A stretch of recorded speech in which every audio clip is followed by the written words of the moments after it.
Në Pustec, protokolli shtetëror i Shqipërisë shkelet me të dyja këmbët. Në një aktivitet festiv folklorik të minoritetit maqedonas, me praninë e vetë kryeministrit të Maqedonisë së Veriut Hristian Mickoskit, u këndua vetëm himni maqedonas, ndërsa himni shqiptar nuk u këndua, ndonse Pusteci ndodhet në Republikën e Shqipërisë. Një akt që nga organizatorët kaloi në eshtje, kurse kryeministri i Republikës së Maqedonisë së Veriut Hristian Mickoski, megjithatë, uli notat nacionaliste në Presp dhe dhaj mesazh miqësie për Shqipërinë.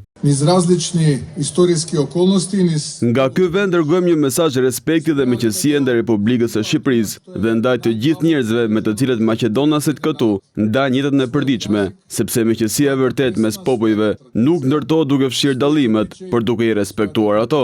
Por nuk kaloi në eshtje nga pala shqiptare. Mungesa e himnit në Pustec u dënua zyrtarisht nga Ministria e Jashtme e Shqipërisë. Mos përfshirja e himnit kombëtar shqiptar përbën një mungesë serioze dhe një shmangje nga rregullat e shkruara dhe të pashkruara të mirësjelljes dhe protokollit, të cilat kërkojnë dhe imponojnë respektimin e simboleve kombëtare, krahas atyre të komuniteteve që ato përfaqëson. Respekti për simbolet kombëtare nuk duhet të jetë çështje politike apo interpretimi.